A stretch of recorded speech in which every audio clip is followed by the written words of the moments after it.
में भारत के राजदूत नवीन श्रीवास्तव ने नवनियुक्त अंतरिम प्रधानमंत्री सुशीला कार्की से यहां सिंह दरबार स्थित उनके ऑफिस में मंगलवार को मुलाकात की। श्रीवास्तव ने कार्की को प्रधानमंत्री नरेंद्र मोदी का बधाई संदेश दिया। नेपाल के विदेश मंत्रालय ने एक्स पर पोस्ट किया कि राजदूत श्रीवास्तव ने पीएम मोदी की ओर से अपने नेपाली समकक्ष को अंतरिम सरकार की नेता के रूप में उनकी नियुक्ति पर दिया गया बधाई संदेश दिया। क्या है पीएम मोदी का संदेश? अपने बधाई संदेश में नरेंद्र मोदी ने दोनों पड़ोसी देशों के बीच सहयोग और मैत्री के घनिष्ठ संबंधों को और मजबूत करने के लिए मिलकर काम करने की भारत की प्रतिबद्धता व्यक्त की। कार्की रविवार को नेपाल की पहली महिला प्रधानमंत्री बनी। इसके साथ ही भ्रष्टाचार और सोशल मीडिया पर सरकारी प्रतिबंध को लेकर युवाओं के विरोध प्रदर्शनों के बाद प्रधानमंत्री केपी शर्मा ओली के इस्तीफे के पश्चात कई दिनों से जारी राजनीतिक अनिश्चितता का अंत हो गया है। नई सरकार को 5 मार्च 2026 को नया चुनाव कराना है। इसके अलग राजधानी काठमांडू में पिछले हफ्ते जेनजी विरोध प्रदर्शनों के दौरान मारे गए प्रदर्शनकारियों का मंगलवार को राष्ट्रीय सम्मान के साथ अंतिम संस्कार किया गया, जिसमें नवनियुक्त सरकारी मंत्री भी शामिल हुए।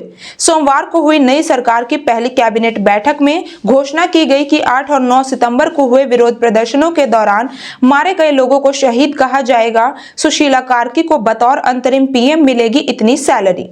नेपाल की मौजूदा सैलरी स्ट्रक्चर के अनुसार प्रधानमंत्री के तौर पर सुशीला कार्की को 94,280 रुपए मासिक वेतन मिलेगा।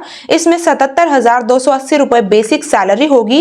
इसके अलावा 2,000 रुपए महंगाई भत्ता, 5,000 रुपए ट्रांसपोर्ट भत्ता और 10,000 रुपए आतिथ्य भत्ता यानी मेहमानों की खातिरदारी भी शामिल होगा। सैलरी के अलावा भी कई सुविधाएं। सैलरी के अलावा सुशीला कार्की को अंतरिम प्रधानमंत्री के रूप में कई अतिरिक्त सुविधाएं भी मिलेंगी। उन्हें महीने भर के लिए 300 लीटर पेट्रोल और 3,000 रुपए का डेली यात्रा भत्ता दिया जाएगा। इसके साथ ही उनके कामकाज के लिए 34 लोगों की एक टीम भी होगी, जिसमें सचिव, सलाहकार और बाकी सहयोगी स्टाफ शामिल होंगे। जस्टिस से प्रधानमंत्री तक का सफर। प्रधानमंत्री बनने से पहले सुशीला कार्की नेपाल सुप्रीम कोर्ट की चीफ जस्टिस थी। उस समय उन्हें बतौर मासिक सैलरी 1,02,293 रुपए मिलते थे। जस्टिस से प्रधानमंत्री का उनका ये सफर बेहद प्रेरणादायक माना जा रहा है और ये इस बात का उदाहरण है कि कठिन समय में भी एक महिला मजबूत नेतृत्व की जिम्मेदारी उठा सकती है।